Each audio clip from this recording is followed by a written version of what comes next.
not familiar, if you're not a true crime junkie like myself, then you probably have no idea what this page is. But basically, this page is, I don't know if they send reporters out, they send journalists out, lawyers, attorneys, whoever, they send people out across literally the country and they focus on trials that are happening or they stream in live to different trials. So I saw this trial, and as it was happening, they were posting a lot of updates. And then when I clicked into one of the live videos, I realized, oh, this is happening in Connecticut. So of course now I'm super interested and I'm hooked, right? So what happened is there was a teenage boy at the time, I believe he was 16. This happened in 2022 where he was accused, well, his name is Raul Valle, and he was accused of stabbing one of his classmates or like a boy. It might have even been from a different school, but they were attending parties and a fight happened at one place and then it carried over into another place. And Raul Valle stabbed James McGrath and injured three others in this like all out brawl and all out fight. Now, as I was following this case, I found it so interesting because it at first my gut was telling me it felt like this was a 16-year-old kid who went into a mode of like self-defense. Like it's very much different from the situation in Texas with Carmelo Anthony and Austin, a calf. It's very much different than that to me because Carmelo had, I was trying to think of the names. Carmelo had the opportunity to just simply walk away, right? Although Raul did drive to the second party, I think it was more of that teenage angst of like, oh, well, I don't care. Like, I'm still big, bad, and tough and things like that. But when these boys came out, because it was a group of them, remember, if one was fatally stabbed and three others were injured, it was a group of them that went down to confront Raul. And so I think it was just they got carried away. They wanted to fight. They were also drunk. Again, you have 16 and 17-year-olds drunk driving around. And I believe, if I'm not mistaken, it was either, I think they were saying Fairfield County. So I don't think they said the actual town, but they did say it was like Fairfield County, and Fairfield is also a town. So it could have been Fairfield itself. But they were, they were just drunk and just bouncing around to different house parties. And unfortunately, they got into this brawl. Someone there had a knife and handed it to Raul. And Raul did take the stand. And I feel like it was important for him. Usually, I'm always against someone like the accused taking the stand because it always gives guilty. But I think it was important in this circumstance for him to take the stand because it spoke to his state of mind at 16, being drunk, and it's turning into this brawl. Someone hands you a knife, and his thing, he said he felt hopeless, scared, and terrified.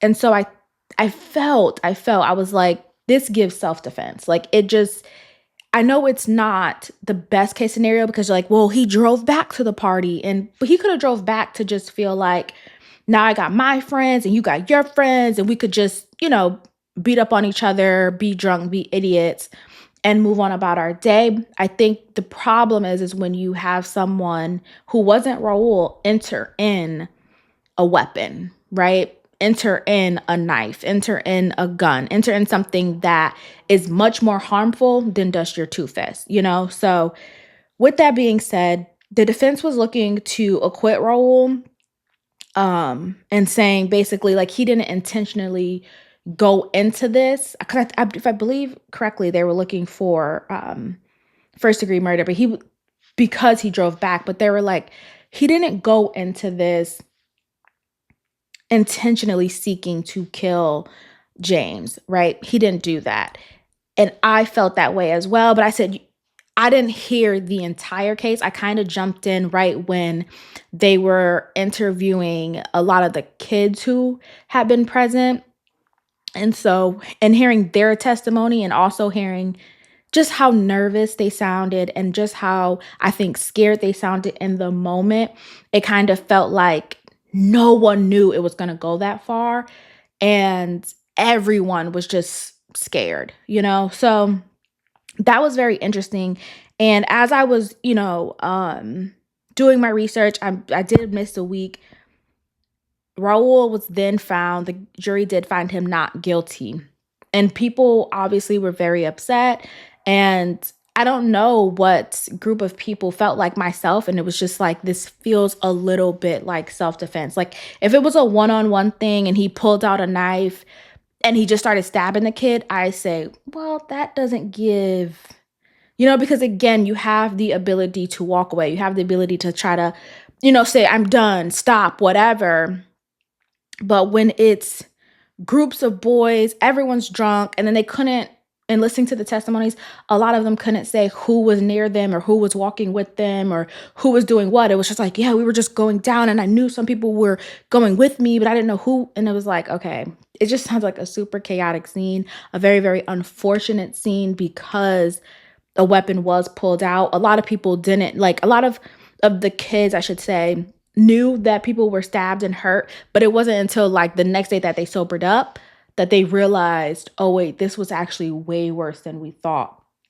So I felt so bad about this case because it's like, these are the things that happen and why they say, you need to monitor kids drinking and underage drinking because they make dumb decisions. They get in cars and they want to drive really fast. They get into fights, or they, do things where, oh, let's go swimming, and now you're drowning because you felt something, touch your foot and you're freaking out. Like, all these different things happen. And that's why it's so important for parents really to monitor, right? Because you feel like, oh, he's going down to, Mr. Grant's house, and I know Mr. Grant is really responsible. So sure, go ahead. But what you don't know is Mr. Grant has been out of the country for a month.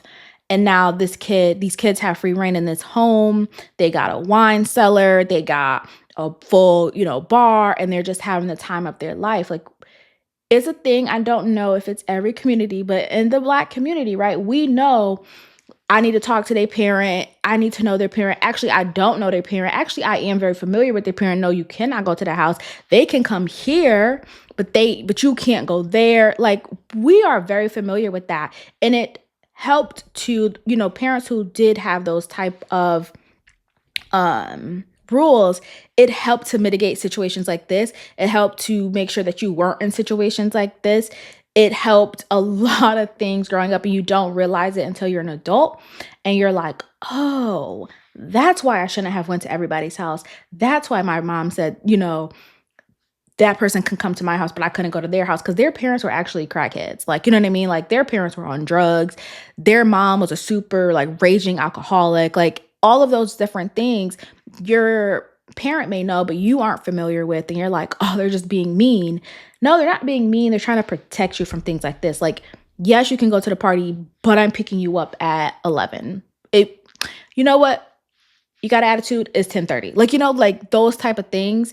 It sucks when you're young, but it is protection, and it is protection from things like this. So I just wanted to speak on that because I found it to be very interesting. And I did understand the jury saying not guilty because I feel like the charges were too harsh. Like, if they would have went for like a manslaughter or something like that, I think he would have been found guilty because that's much more plausible, and it leaves less room for a reasonable doubt to say, 100% he went and intentionally committed this murder.